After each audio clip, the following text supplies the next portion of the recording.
शुक्लाम्बरधरम् विष्णुम् शशिवर्णम् चतुर्भुजम् प्रसन्नवदनम् ध्यायेत् सर्वविघ्नोपशान्तये यद्वरदवक्त्राद्या पारिषद्या परस्पतम् विघ्नम् विघ्नन्ति सततम् विश्वक्सेनम् तमाश्रये गुरुर्ब्रह्मा गुरुर्विष्णुः गुरुर्देवो महेश्वरः गुरुः साक्षात् परब्रह्म तस्मै श्रीगुरवे नमः।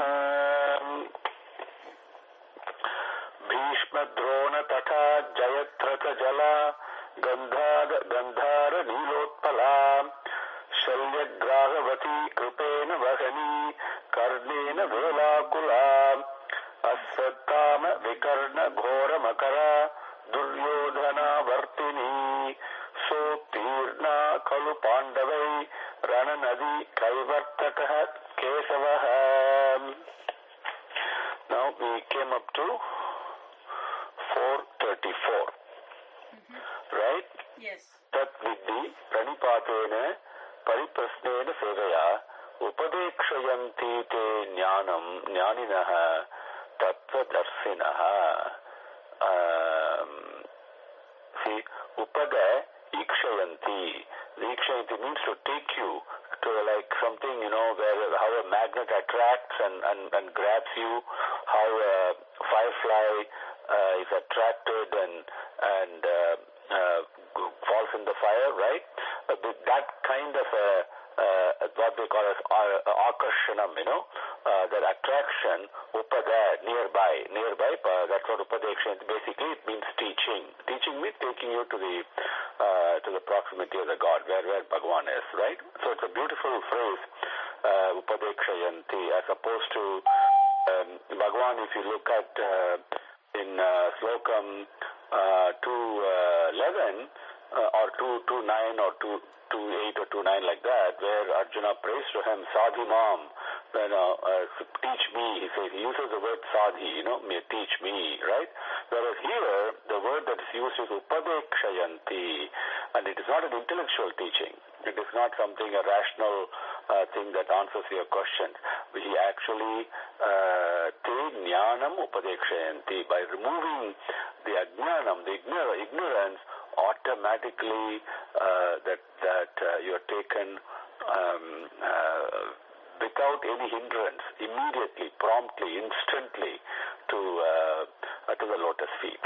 So you can begin to enjoy some of these Sanskrit words as you get into it. So it's a very, very, just like any other slokam, this is a very important slokam, one of my favorites also. Okay, let's move on to slokam number 35.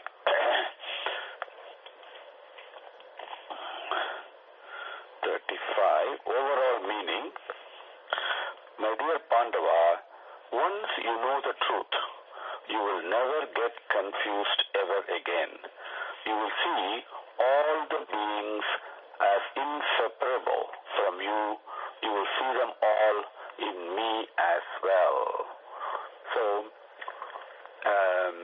how will it be if I have the vision of unconditional selfless love? Instead of me thinking we who I am, limited, whoever that you think you are, suppose if I'm really one with that unconditional selfless love, the compassionate heart, the conscience that's always prompting us, if I'm one with it, how will all the beings look to us, right?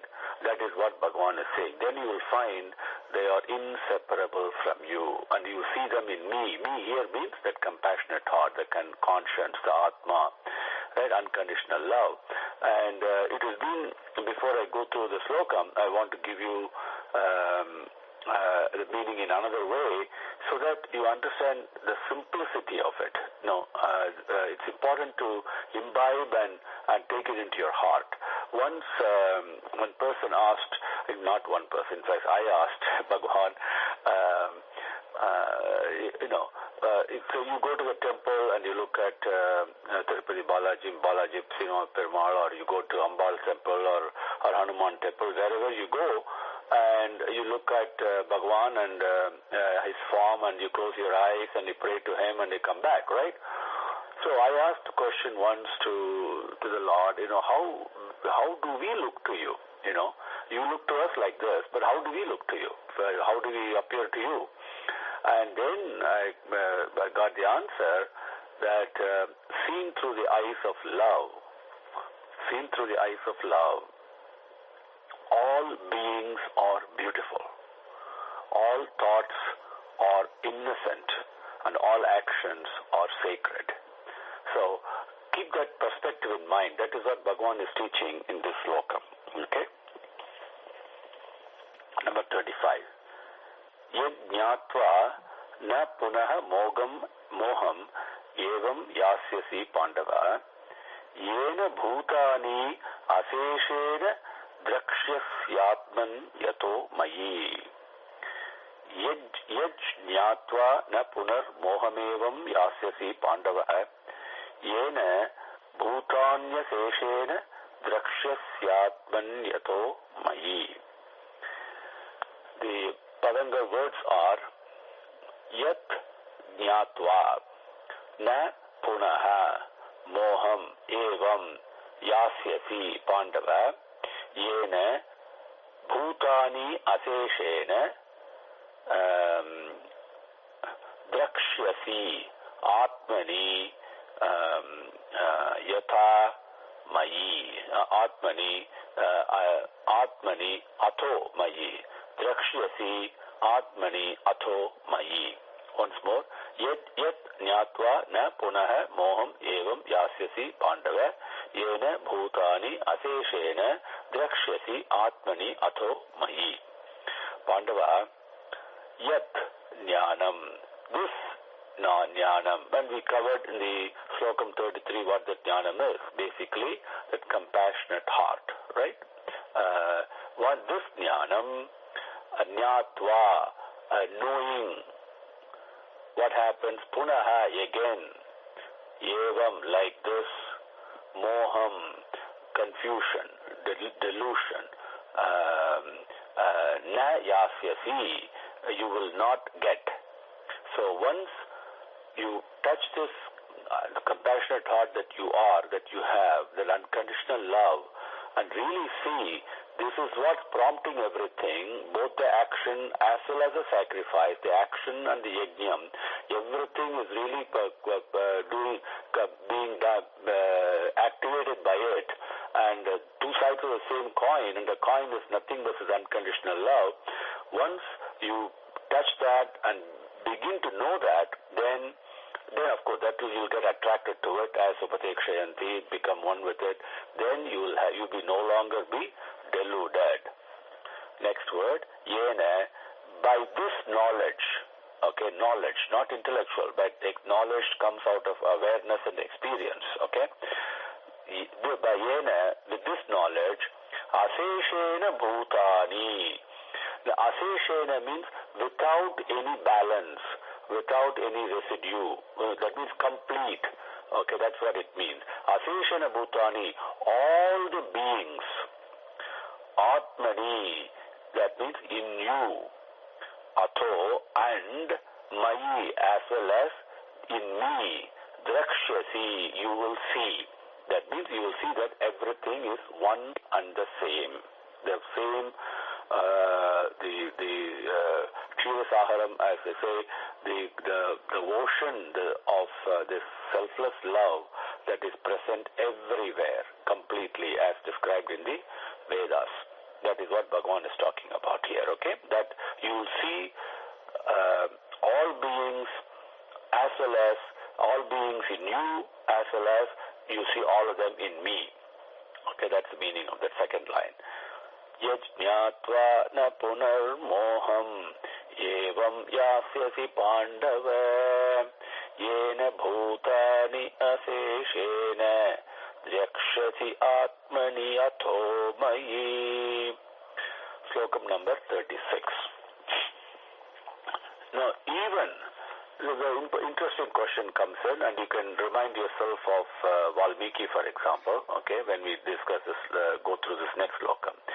Even if you are the cruelest sinner of them all, once you become aware that you are one with everything else, you will transcend all your sins with this awareness. So, Mrs. Janaki here, where is the karma then? Okay, think. Now, these are the important teachings, okay, from Bhagavan, okay? Pay close attention to it. So, it doesn't matter what kind of a sinner you are, but once you starts expanding your heart and touching the selfless love that is within you and become more and more loving and expanding your heart, then you find once you become aware that you're one with everything else, at that point, okay, not till then, but at that point, you will transcend all your sins with this awareness. 36. Api chetasi papebhyah sarvebhyah papakrittamah sarvam jnana plavenaiva vrijinam samtarishyasi. Api chetasi papebhyah sarvebhyah papakrittamah sarvam jnana plavenaiva vrijinam samtarishyasi. The words padangal are api cha api cha let us see chetasi api cha api chet asi chet not cha api chet asi papebhyah sarvebhyah papa krittamah sarvam jnana plavena eva vrijinam santarishyasi. The meanings are sarvebhyah papebhyah, that's plural basically. All sarvebhyah papebhyah api. Okay? Api means and even. Okay? All these sinners, whatever type of sinners have there been, and among all the sinners, papa krittamah asi chet. Asi chet. Papa krittamah asi chet. Even if you are the cruelest sinner of them all, okay, sarvam vrijinam, all the sins, jnana plavena eva. We've seen before somewhere, I think, plavenam refers to a boat, okay, and jnana plavena eva means the awareness, this jnanam, this knowledge as a boat, using that as a boat, santarishyasi, you will cross this birth-death cycle, which basically means with this awareness nullifies all the sins that you may have accumulated, to put it in a simple language. Okay? So, api chetasi papebhyah sarvebhyah papakrittamah sarvam jnana plavenaiva vrijinam santarishyasi. Now, number 37. My dear Arjuna, just as fire consumes the firewood, the fire of wisdom, the awareness that you are one with everything else consumes all actions. Okay? What does it mean? Once you become aware of who you really are, then there is really no action for you. And with this we have seen in several slokams before also, right? Actions do not touch you. Even though you may be doing actions, they don't touch you. There is no so-called karma associated with it, right? Okay. Now number 37. Yatai dhamsi samidhogni bhasmasat kurute arjuna jnanagnihi sarvakarmani bhasmasat kurute tatha. Yatai dhamsi, I'll break it for you in a minute. Yatai dhamsi samidhognihi bhasmasat kurute arjuna jnanagnihi sarvakarmani bhasmasat kurute tatha. The padangal are yata yetamsi samiddah agnihi bhasmasat kurute arjuna jnanagnihi sarva karmani bhasmasat kurute tatha. Yatha, how, Arjuna, yatha, how samiddaha agnihi. Samiddaha means, samid is something that these wooden things that we put in homum, for example, we call them samid. They are the ones who actually burn, right? So those are samid. How these samids, agnihi, in fire,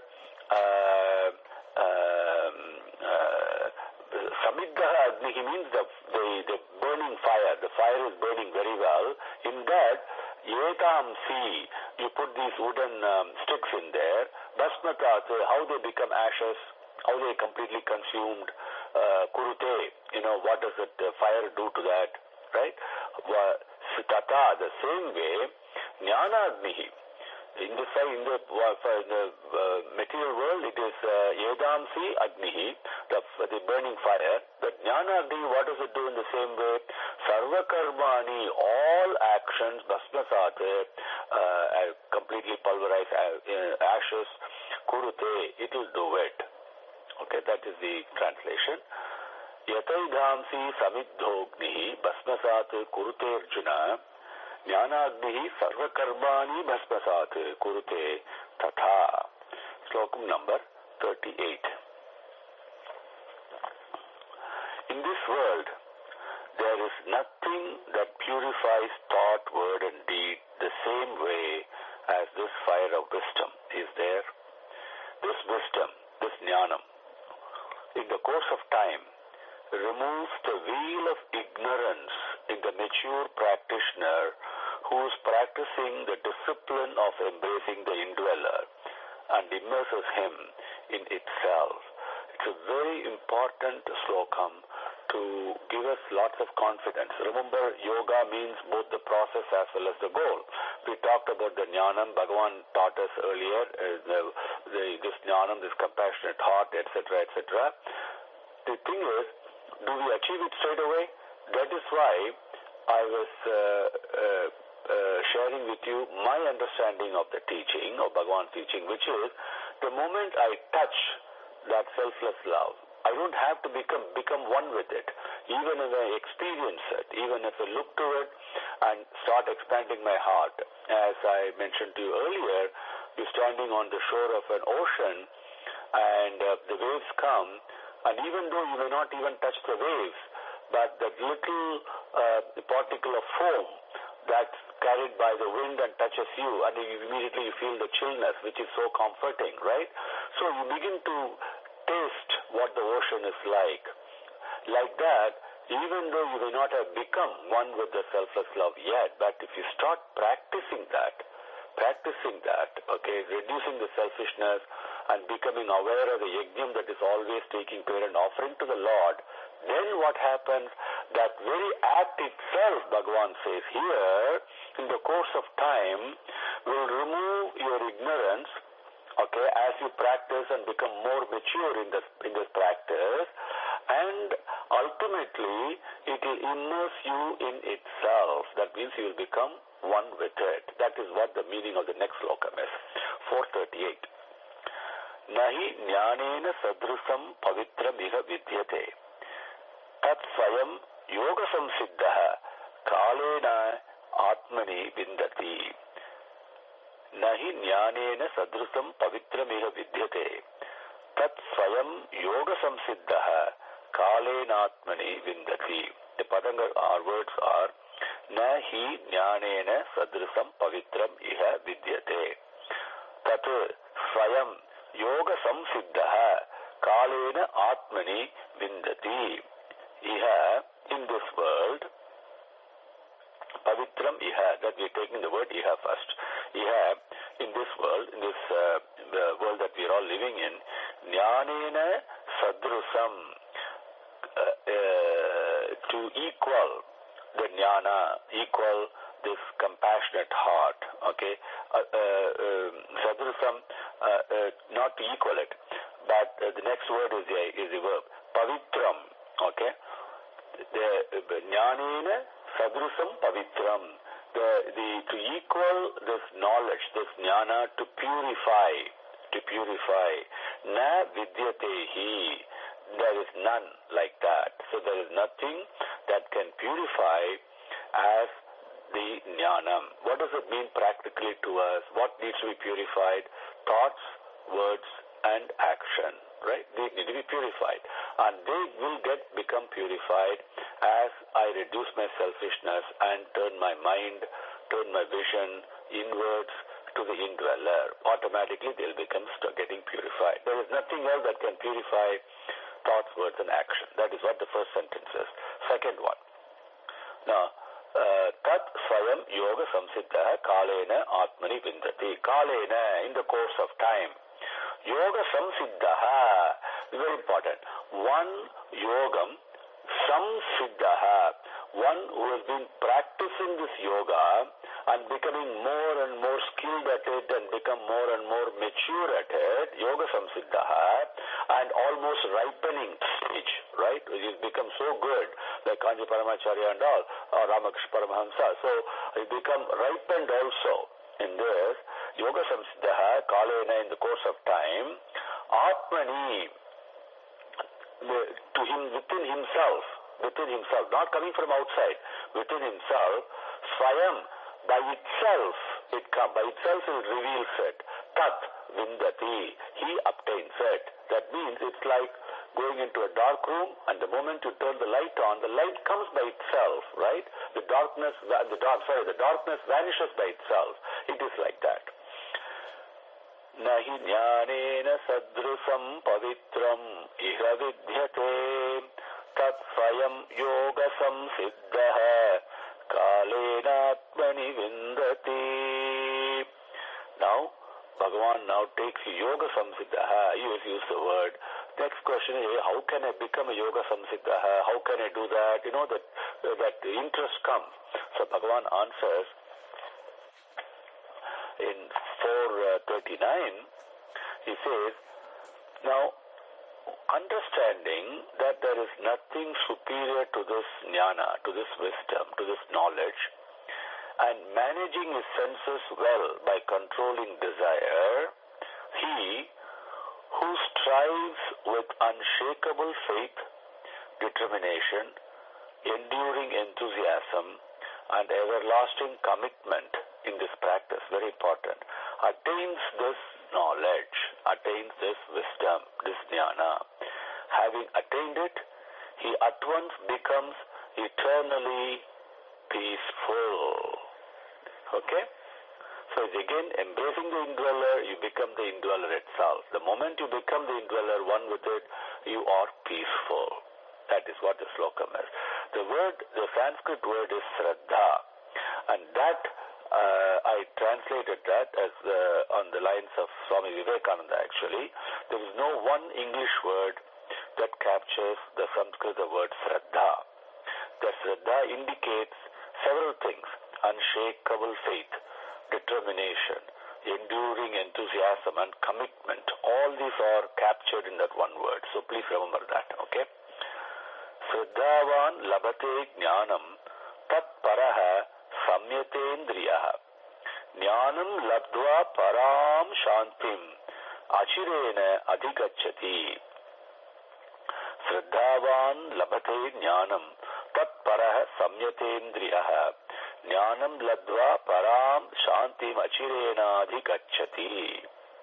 As another very, very important slogam that we should reflect and make it our own.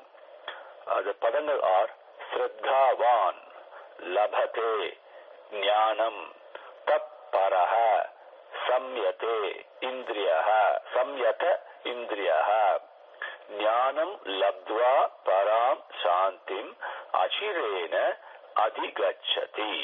Okay. Tat paraha.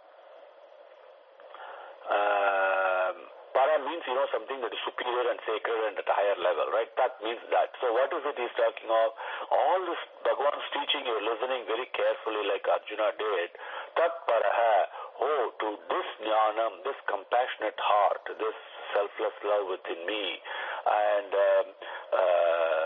that is really very, very superior, and that is what I really want. Okay, tat paraha. Samyatendriyaha.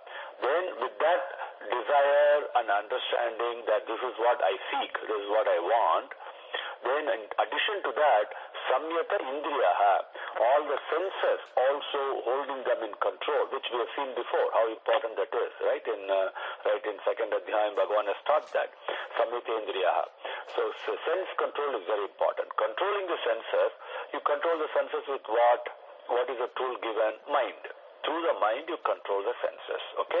Then, doing with this, Shraddhavan, the one who has got Shraddha, okay? The one who has got Shraddha. With Shraddhai, Jnanam, this knowledge, this wisdom, Labhate, he attains. That is the meaning of the first line. Then, Jnanam Labdva, once you know, what happens to you? Then, Achirena, without the slightest delay, immediately, instantly, Param Shantim, the supreme state of peace, where there is no agitation, nothing but, see, Shanti in Sanskritam, we say Shanti, Shanti, Shanti and all that. We look at it, Sha Antihi. Antihi means end, the final end. Sha ends in Sha. Sha is bliss. Okay, that what kind of bliss it is, that what we say is Paramashiva and all that, right? Shankara and all. That Sha is used in the word Shanti. That is nothing but bliss, and the bliss that arises out of peace. Okay? And that peace that arises out of prema. These are all one and the same. Okay, that Param Shantim Achirena Adhikachati, he attains. Okay? So let us go through that slokam. Shraddhavan labhate jnanam tatparaha samyatendriyaha jnanam labdva param shantim achirena adhigacchati. Okay. Now with that let's conclude today. It's 9:16. Then what happens if you don't have Shraddha? Then that Bhagavan answers the next sloka. So he also points it out. That with his grace, we will cover tomorrow, and we'll conclude the session today with Swami's grace. Om Shri Gurubhyo Namaha Harihi Om Samasta Lokaha Sukhino Bhavantu Samasta Lokaha Sukhino Bhavantu Samasta Lokaha Sukhino Bhavantu. Om Shanti Shanti Shanti Harihi Om.